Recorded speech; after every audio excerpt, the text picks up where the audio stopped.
My name's Natasha. As he said, my husband Ricky and I, if you are familiar with the Metairie area, I went to Archbishop Chappelle, he went to Archbishop Brummel, and we met at the freshman dance when my friends dared me to ask him his name. And dated all through high school, college, got married, had 6 children. So our oldest is 28, lives in Houston, that has the grandbaby, and then she's driving in today, so for a week. So I'm so excited about that. But when I was pregnant for my had my third child, second daughter, she's 22 now. She was in NICU for 8 days. She was born at 37 weeks, which is full term, but she couldn't inhale and eat at the same time, so she had to have a feeding tube.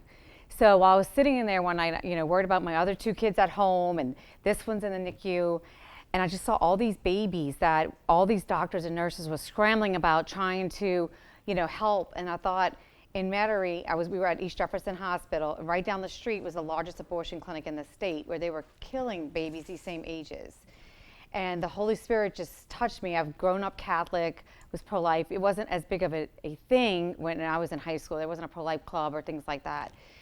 And I was like, okay, I need to do something to help save these babies. I don't know what I'm going to do. I got one in the NICU right now, a 2-year-old boy I'm trying to potty train at home, and a 5-year-old little girl.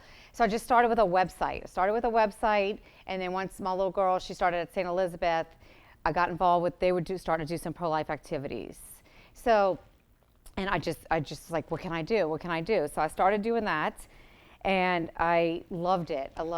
So fast forward to that, my oldest being in 6th grade, and she said, Mom, I want to start a pro-life club. And I was like, okay. So I said, I can do it. I taught, we can put this together. So first of all, I want to touch on, so that's kind of like the beginning. I'm going to wrap it up at the end. But what is a culture of life? So I looked it up, and Wikipedia says the phrase culture of life is a term used in discussion of moral theology, especially that of the Catholic Church. Proponents describe it as a way of life based upon a theological truth that human life at all stages from conception through natural death is sacred. And I'm like, okay, so Wikipedia got that right, so they, because sometimes they don't. So I started the club with her, and then my dad, who owned a car lot in Metairie called Dealin' Doug's, was on, so he owned a little car lot, and he's like, I want to do more. So we started Auto Dealers for Life, and we started reaching out to all the car dealerships in there and having them donate money, and then we would have our board meetings and distribute the money to the different pregnancy centers. Or back at that time, we had a school for the pregnant girls called St. Gerard, so we bought them a recliner and different things like that. So when my daughter wanted to do this club, I was like, okay, we can start it. Let me see what's out there. Well, there wasn't much out there. But I knew 3 things, that I wanted to form it on the truth and the dignity and the compassion of the person. And so when my dad passed away 10 years ago, which was after the club had been formed, that's when this really the book started taking to form. And I know that was him in heaven. He passed away unexpectedly about 10 years ago. So his initials are DCT. So the program is on dignity, compassion, and truth. And I go to different schools and present it. So that's the what of cultural life and what the program is based on. Dignity, compassion, truth, protecting life from conception until natural death. Then we ask, who is called to build this culture of life? Well, we all are, everyone, parents, older teenagers. I'm going to share a story with you of how my older teenagers helped my daughter, help the older ones help the younger ones understand some truths about the culture of life. But we all are. And children, a lot of you, I think I've talked to a few of you, are teachers, or you've been around children, they want to learn. They're so inquisitive. Like my 2-year-old grandson, just digging in everything, even my kids. My youngest is 13, so I only have a few years between my youngest and my grandson. But so I'm like, I'm still not finished raising my children, but I just want to play with the grandson now. So they all do, and we are called to be the hands and feet of Jesus in our homes, and in our classrooms, in our schools, in our community. As far as somebody cuts you off at the red light, we don't curse them out and flip them off. We, respect them as a person that God created who might be having a bad day or something. So we're living the pro-life in our own actions every day. Just open the door for someone shows that you believe they deserve dignity. There's so many different little things that we can do to show the dignity. And the big one, well, you kind of touched on this, the why. Why is this important? Well, because about 60% of Catholics think abortion should be legal. And our children need to learn the truth. And in my experience with my 6 kids, a lot of their parents were not living a pro-life. They're living with the boyfriend. They moved in with this one. And so how do you teach your children not to, to abstain until they're married and to respect yourself, the dignity of yourself and your person? I've had 2 friends, I have a 16-year-old, I've had 2 of her friends' moms in the last year tell me they were putting a daughter on the pill because they couldn't handle a pregnancy. As much as I'm like, try to talk to them, I'm like, you're not teaching them any self-dignity or self-respect. So it's those of us who are able to reach children through a school or through a club or any kind of way, as Catholics, I believe that we are called to keep instilling the truth, because you never know, it might be one thing that you say to this child or one thing that comes up in a classroom or just a conversation or something. One time, a few years back, I spoke on abstinence to some middle schools at a school in Metairie, and a 7th grader came up to me after and said, "Thank you. I was going to have sex with my boyfriend this weekend, and you changed my mind." So that one person, there was 80 kids in there, so some of them could have been counting the tiles in the ceiling. I don't know, but I touched this child, and I've prayed for her, so we just don't know. We have to be the voice here on earth, and we have to give the children the belief. One reason that they say that children do abstain from sex or believe in themselves or do better in schools when their parents believe in them. And not every child has a parent to believe in them. So if you are involved with a child, you can be the wind beneath their wings and be the belief that they are looking for. And be a light. So, because I also believe that if children don't believe in themselves, they're going to make bad decisions. A lot of times they make choices because they don't feel loved. They don't feel like anybody cares. So they go on to this negative person who's like, well, I'll do this for you, to be able to show you how to believe in yourself in the wrong way, though. Again, when do we do it? When? From the moment of conception. How many of you, when you were pregnant or you had a granddaughter, your daughter's pregnant, and you speak into the baby in the womb? We're not speaking to a bunch of cells. We're speaking to a little baby human being. So as soon as someone's pregnant, you acknowledge the pregnancy and say, you're a great mom. And then when the child's born, we just keep calling them by their name, because Jesus called us by our name. So we're calling them by their name from the moment they're born, and we respect them. So it's all life from creation until natural death. So how do we build it? How do we build this culture of life?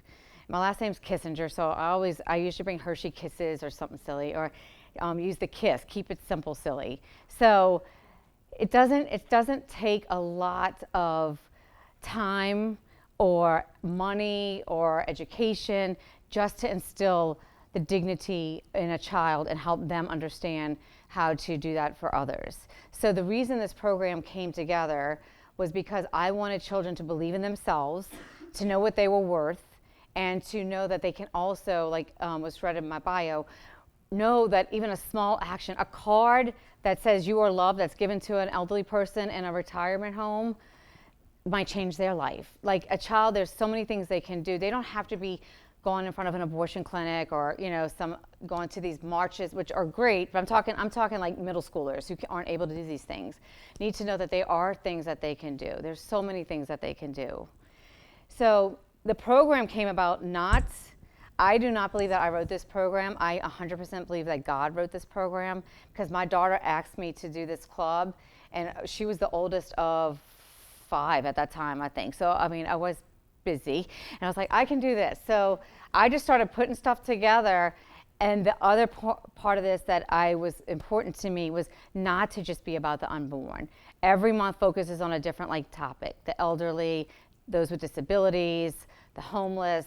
I didn't want it to just be about the unborn, because we're called to protect everyone from conception until natural death. So we started literally loose leaf sheets of paper, Post-it notes. I was researching stuff. And a few years ago, we had a new Respect Life director come to the Archdiocese. She's no longer there. Her name was Deb Shinsky.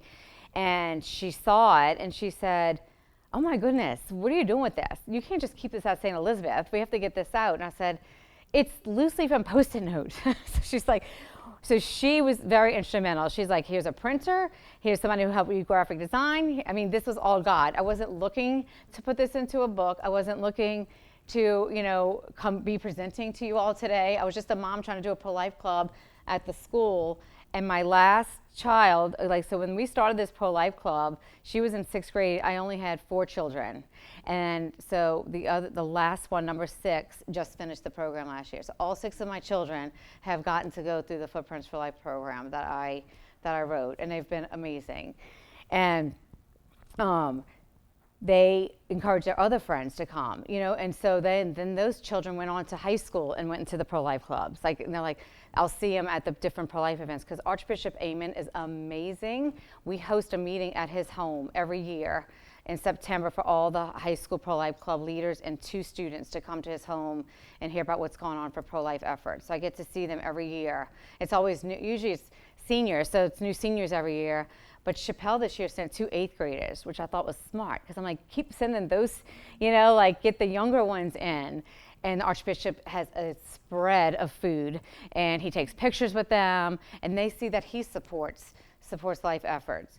So he was very kind in he gave me the imprimatur for the book, and he was very kind in writing a letter of support. And he's always like, how's it going? How many schools are we in? What are we doing? So that's been amazing. So we did the Pro-Life Club. She just finished. And like I said, the whole point of it is to show children that they have dignity and that they can make a difference. So Footprints for Life, if you're asking, well, why would I use your program? My program, I believe, is comprehensive, because if you see all the different, I don't know, I can't see very far, so you might not be able to see this. But like September is Masterpieces of God, Love One Another. That's themselves are masterpieces. I keep hitting this mic. October, the Unborn Child Respect Life Month. So even though my last child is not at St. Elizabeth anymore, she went on to Chappelle, I'm still doing the Pro-Life Club. The principal's like, you are not leaving. You are not leaving. So I just planned the whole month of for Respect Life. November is adoption. December is Mary's Yes. January is about Roe versus Wade. February is Pure Love, God Love. That's touches on chastity, but not into a deep, deep way. March is elderly and people with disabilities. April is people who are homeless or incarcerated. And May is the blessing of fathers and mothers. So every lesson, okay, I'm going to try to work this. You said I could just use the mouse? Okay, let's see if I can. Oh, wait, wrong way. Here we go. So there's a welcome and introduction. Then this tells you how to use the book with each section. So this states here that the word abortion, we don't use that word until even maybe 5th or 6th grade. Like, you don't want to be throwing that word. And the program is designed to be positive. We never talk about the methods of abortion. We're not showing any pictures like that. It's all just building on a positive. So these are your spiritual and corporal works of mercy. All right, we get into the lessons. So each lesson has an objective, and it'll state, and everything's divided up from kindergarten through 5th grade and then 6th through 8th grade. So I started this for 6th and 7th graders. I was talking about this in the back. In New Orleans, all of our grammar schools only go up to 7th, and the high schools start 8th. So that's been for about 10 years now. So they don't have an option of 8th grade in the grammar school. They have to move on to high school. So that's why I divided up to 6th to 8th, but originally I was just teaching to 6th and 7th. Every lesson has a Bible verse. And then we start a spiritual adoption program in the beginning of the year. So then it has the update for the spiritual adoption. Then it tells you the materials, an opening prayer, discussion, questions and ideas, activities. So this one, they make fingerprint cards to show that everybody has a different fingerprint. So one of our schools in New Orleans, St. Dominic, they're 6th and 7th graders. I think they have a total of 130 6th and 7th graders, and 95 of them in the Footprints for Life Club. So, because they do it as a club. So the girl, I keep looking at Allison because she works in New Orleans with me, but Beth Holloway is leading this club, and when they did the fingerprint, she titled it "Somebody Loves Me." So she was sending me pictures. I'm like, this is so cute. So a lot of the teachers will take this and then create it into their own thing too. Then the discussion, a little activity. I put some important dates that revolve around Respect Life. Then every month has a spiritual corporal work of mercy and a corporal work of mercy. And then it goes into October. And then if you go all the way, it has appendix in the back to where you can see these are the spiritual bouquet. Every activity has every lesson that has an activity. If it needs a template, it's in the back of the book for you. And then at the very end is just some extra activities and things that you can do. Scroll to that to make the bookmarks.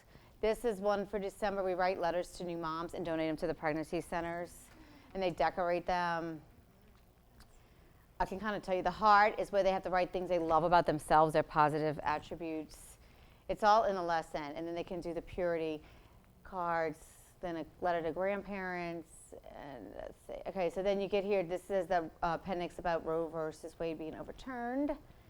This has some little mini ladybug activities. It's just something fun to do. And then some more activities. You can do a patron saint of the year, some prayers for life, PowerPoint, have the kids do different things.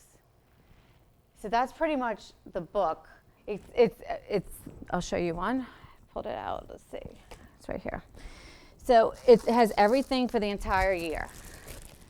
And it's normally, so it's all bound, and it has a little feed pen and a little card and stuff. So normally it's $40, but for right now, for you guys, it could be $30 for the whole year. It's got everything. And somebody was asking, because at St. Elizabeth, we ended up starting to do it. We do a 4th and 5th club and a 6th and 7th grade club now because we had too many in 6th and 7th. We have about 50 out of our 80 kids. We have a lot. And then I wanted to get even younger because my daughter in 5th grade was asked a question about sex or something, very vulgar question that she came home and asked me. And I was like, we need to get younger, so we just keep going backwards. I mean, it's crazy. Is there a way to pull up my website on there? Do you know? And I can show you some stuff on there. So, do you have any questions so far? Is the book the leader book? Yeah, so there's no student book. The teachers will just, because it's once a month, and it's usually in a religion classroom or a club is how they usually do it. So the teachers that I've talked to, they will lose a book over a month. So just they have their religion journal, so they'll write their stuff in their religion journal. So one of the questions was how can you incorporate it from pre-K through 8th?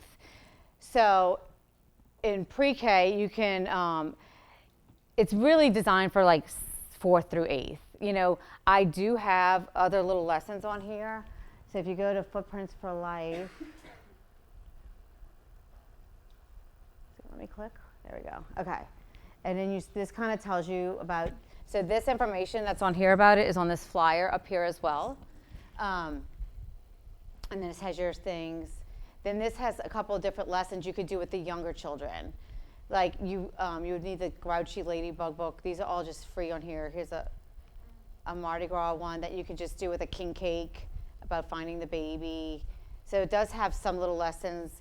These would be ideal for the lower grades. If you wanted to do a little pro-life activity with them, you could go in here, and those are all free on there. You just would need the book from Amazon. That's where I usually get the book. Let's see. Okay, they're asking, the other question was how often do we present it? We do it monthly because each month focuses on something different. Now October, we do something each week of the month for Respect Life Month. The other thing is some people are like, well, how do you do it? The book has a lot of information, and I'm just having a new school, get ready to start in Metairie. I'm like, do not try to do everything. I said, first of all, it's important to stay in prayer because whenever we're doing this type of work, I find that there's struggles pop up, So, and this year our Respect Life theme is I've come so that you may have life, and the importance of the Eucharist. So time in adoration, daily mass, or mass, just spending time with Jesus to help you be able to know how to present this, because it is a lot of information in the book. It's just little baby steps, and each year you can build on it. So other question was, so you're just doing the same program each year? I said yes. So 6th and 7th, they're going to have the same program in 6th and then in 7th, but it's instilling what because if you hear it one time, you don't always grasp it. So the most they're going to hear it is maybe 2 or 3 years. It's not like they're going to hear the same thing for 8 years, which might be a good thing. But so it's to just keep instilling the same thing. And you might change it up the next year and do a different activity than you did the last time. But also just to stay close to the Eucharist. The other one said a sample of the curriculum. Jorge, you emailed out a sample yesterday of the curriculum, the sample lesson. So that was a sample he said he emailed yesterday. And then those were the topics. That was another question. Those were the topics. And when you're looking in there, like 4th and 5th and 6th and 7th. So when you get to February, that's the chastity month. So 4th and 5th, you're just talking about respecting yourself. 6th and 7th, I step it up and do talk about the chastity and respecting the other person, because 90% of those kids already know what sex are and know who's having sex at that time. So, and they have the little commitments to being pure cards in the back. And I let them ask questions, and I tell them we have to keep everything positive. There's no, negative in the program.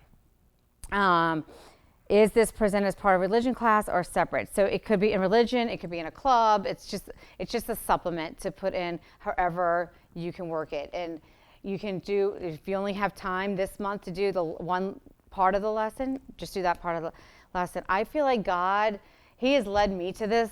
So if anybody that chooses to do this, He's going to hold your hand too and show you how to incorporate it into your class or your, even your homeschool groups. Do it. Like our family, we each spiritually adopt a baby, and every night we say the little prayer, and I'll say our baby's names at home. So the challenges or concerns. That we also, for our spiritual adoption at St. Elizabeth, we have a big bulletin board in the cafeteria, and we ordered these posters from Heritage House, and it's the unborn baby. So one time a couple years ago, a parent was coming through doing an open house, and they're like, I don't like that poster up there. And the teacher's like, it's just an unborn baby. Well, I don't want my child to see that. So, and the teacher's like, we're a Catholic school. They're from Heritage House. If you've ever seen, it's not like a naked baby with body parts showing. It was just the unborn. So, like I said, another school in the New Orleans area did the program. They said the parents were very upset, didn't want them teaching them about the unborn baby, and then they chose not to do it the next 2 years.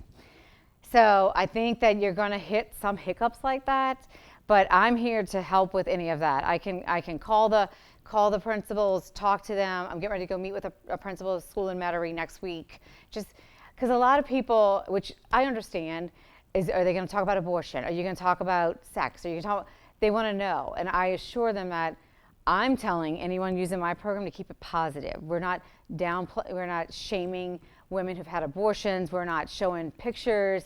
We are just here to show the children the dignity of life, how they were created in the image and likeness of God, and so was everyone else, and they can do things to help protect that.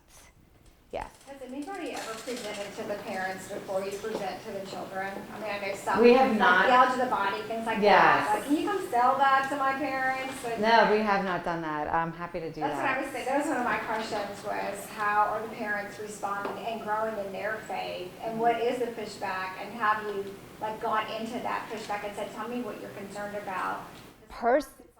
Right. Well, personally, I have not. So I do a monthly newsletter for my website was called Choose the Child, and then Footprints for Life is this program. And I do a monthly newsletter, and I let the parents know that they're going to get that newsletter to educate them every month as well. And I've never had a parent tell me they didn't want that newsletter.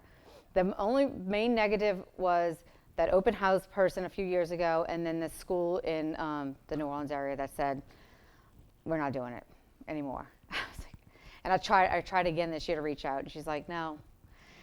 So, because I'm going to keep trying. So, but they do receive my monthly newsletter to help educate the parents on what the topic is for the month and things like that. Any other questions? So, this is mainly like in Catholic, school situation. It is primarily Catholic based because, yeah. What about like in a CCD program? How in a parish that doesn't have a Catholic school that we get the kids once a week? Mm-hmm. Right. It would be, I know a little bit it would be a little difficult to actually implement that into it. So I guess you would suggest maybe a club. You could do a club. The CCD is a challenge, but you could do just part of the lesson. Like pick one activity from that lesson and take 10 minutes of one class a month or something and do that. The clubs have worked out a lot. That's what happens a lot in the Archdiocese of New Orleans. Several schools have the clubs. They either meet before school. Some of them meet before school. The moderators bring them donuts every time. I'm like, I've never brought food. But, and some of them meet after school. It's kind of just what works in your school environment. The club, I think, is special because those kids are choosing to come. If you're just teaching in a classroom, which you can, because to me it's both. The classroom, you get to reach all the kids, whether they choose to come to the club or not. But then if you do the club, so at St. Elizabeth, we were doing both for a few years, in the school and in the club. Then the club, they're wanting to come, they're engaged, and they're doing it. So that's something I would pray about as well. Like God had it in our classroom. It's not really as much anymore because they've changed up some things. So we still have our club that they all come to. Yes. Hi. I believe you mentioned fourth and fifth grade together as for a club, and sixth and seventh, right? Yes. Club. What about beyond those grades, the older? Well, you could do a club. So I do, in the Archdiocese of New Orleans, our elementary schools only go to seventh grade. So, but I meet with a lot of the high school kids because I don't feel this program is in depth enough like a high school religion class, but I think it's great for a high school pro-life club to have something to focus on each month, and they love it. The ones I've talked to, like I said, I see them at the Archbishop's home every year, and all the high schools have a copy of the book at this point to use in their clubs. Okay, thank you. Yes. I just wanted to make a comment as the Director of Women's Life in New Orleans. We have seen the fruits of this curriculum because some of those things include activities. They're reaching out to us. It's inspiring. It's giving them so many ideas and inspiring them to reach out to the local pregnancy centers, of which we have several here in Baton Rouge. And we have been the beneficiaries of a lot of supply drives, prayers, intentional prayers. I think we've even definitely spoken to plenty of Footprints for Life clubs to expand on the work that Natasia has written. So just from that perspective, there's just a beautiful opportunity for growth. Thank you. Yes. What's the recommended time frame for each lesson? Probably about 40 minutes, but you could go 30 to 45 minutes if you wanted to do the whole lesson. Relatable too. I mean, I hear you what you're saying, but for parish schools of religion, a 1 month supplement to really hone in on life is extremely useful. Yeah, I can see how it can translate. Yeah, I don't think it's, Yeah. what it does it. or just even an extra, boost. But we've had pro-life, we tried to start pro-life groups in our church parish, mainly from, actually from, what is it, used to be Focus with the Louisiana Right to Life. Oh, Pulse. Pulse, yeah, Pulse. But it was Camp Joshua. From that, and then also from going on March for Life and things. And they're, the kids want to learn. That's what they just, they do. But it's so late by the time if you started in high school. It's just late and it's, I don't know. So this is. They're seeking the truth. They're looking for, because they're on TikTok and all these other things that is not giving them the truth, and they're getting confused. And like I said, with some of the parents who are giving their kids mixed messages. So if we can get to them for once a month, to instill some of these values, I think that's huge. Yes. I was kind of thinking that we actually have a Spirit and Leadership Club. I was thinking that this would be a good thing to incorporate into a current club that we have. Yes. Regarding, because that's our middle school base, which would be ideal for this in particular. And when I was looking at some of the, I was kind of glancing at your lessons online, I saw little components for like the K through 5 that could be done within a religion class. Right, For right. for just those items.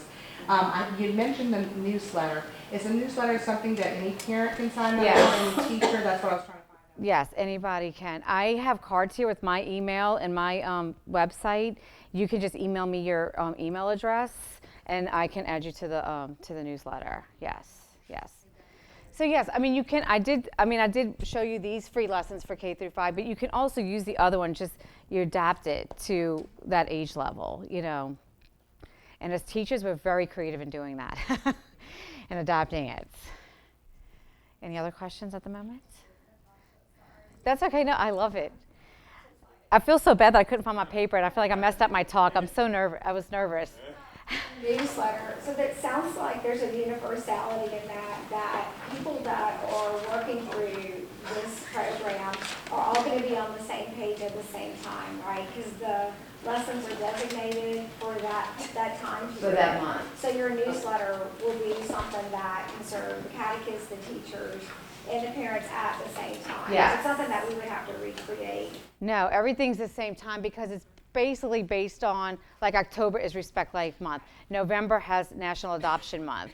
It's based on the dates of things. To wrap up a little bit, my daughter, who started since 6th grade, is now 20, almost she'll be 28 next week. But when she was 25, she was getting ready to move to Houston. She had met a guy that lived in Houston. He went to A&M. He had come in for an A&M LSU game. They dated. She's like, I'm going to move to Houston. And I'm like, okay, you know, I'm like, okay. She's going to do a teacher program. I'm like, okay. And so she was supposed to move in August. And the beginning of that June, I knew something was off. And I kept asking my daughters, because they all snap each other. And they're like, she's still snapping me. I'm like, she's 25. Why is she snapping you? But that's how they communicate. So about a week or two into June, she called me and said, I need to talk to you. Can you pick me up? She was living in Old Metairie.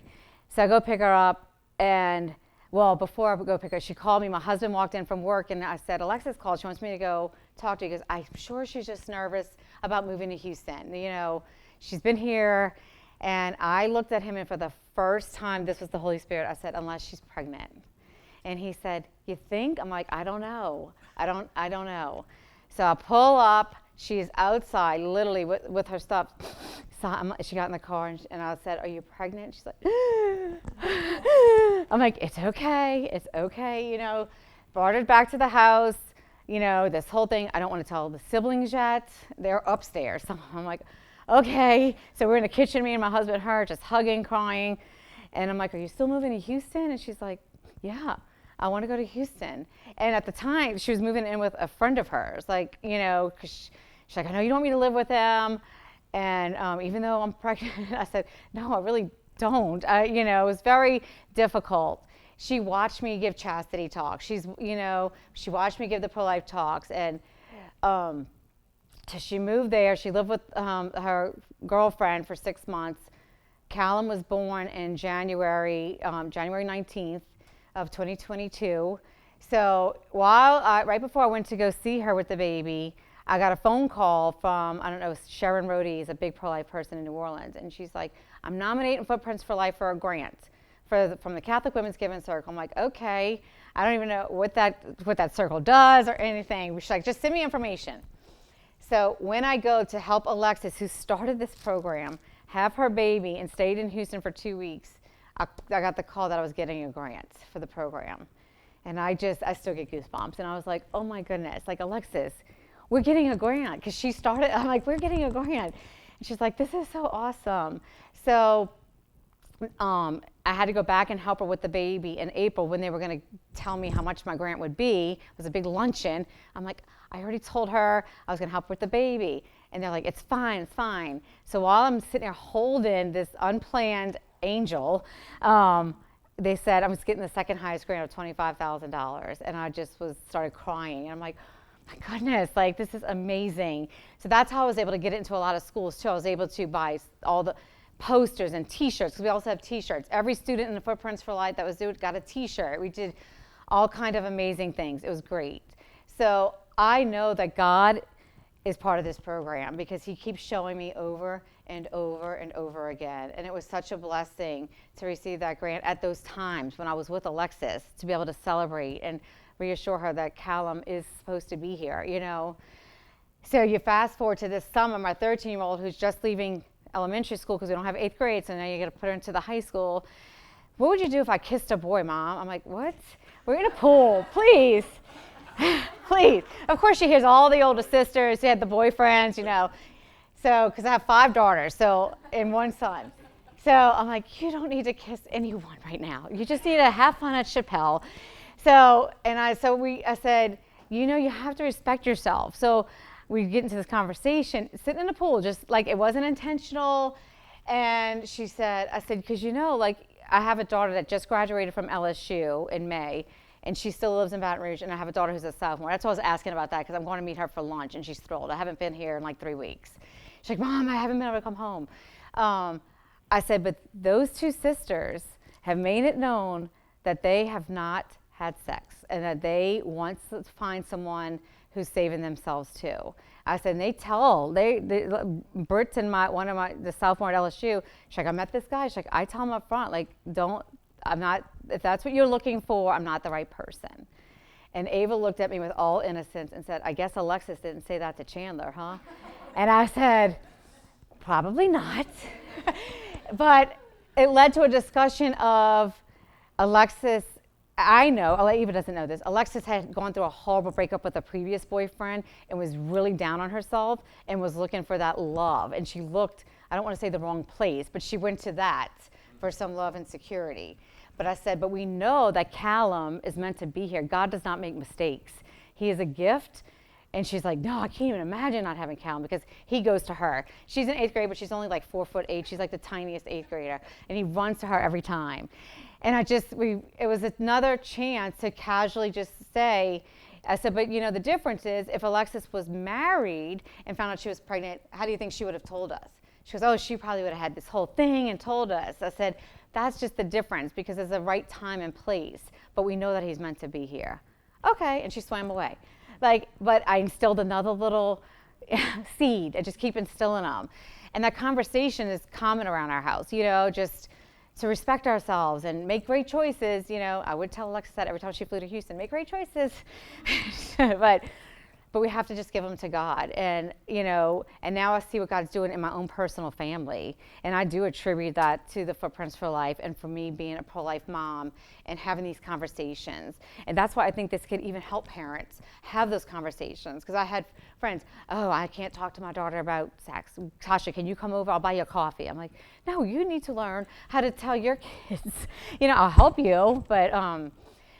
So it's been a beautiful journey. It's been amazing, starting from when the one that's 22 was in the NICU, is when that first little spark, that's why I had the spark paper I couldn't find, but spark was lit in me, and God just keeps opening this flame, And the Archbishop, I never dreamed the Archbishop would know my name and say, how's your program going? Which has been an honor, because he's such a pro-life advocate in our archdiocese, and to work along with him is such an honor as well. And all the teachers and the parents who are saying yes to this program and helping me expand my efforts in reaching all these children is a blessing. So, do you have any other questions? I think. To start, it's implemented, correct? Thank you. But so you were going to start it at a school. You start talking about it the year before? So this particular school in Metairie, it's another, I'm also a realtor, but it's a realtor that I work with, and she was like, what can I do for pro-life? So I'm like, well, I have this program. So she went to her priest, and he was like, yes, yes, yes, yes, I want you to do this. So then the principal wants to meet with me and with her next week so we can go over it. But she said she's hoping to start it in October. Just pick up in October and start, with it. And like that, I can come talk to parents, the priests, the principals, if there's someone that just has some questions or concerns, or they can email me, call me, text me, whatever's easier. Yes? I'm assistant superintendent for our diocesan schools, and we would love to have you come talk to our principals. So I'll schedule you for a principals meeting if you're open to that. Okay, great. That would be wonderful. Thank you. Thank you. Anything else? Do you have any current PSR programs doing it? Not right now that I know of. What is that? Yes, let me know. Yes, that would be great. And I love hearing what you all are doing. Like I told you, she sent me the Somebody is Special, and so I share that. And you'll see if you sign up for my newsletter, every month I highlight a different school and activity that they do to just show all the different schools what they're doing.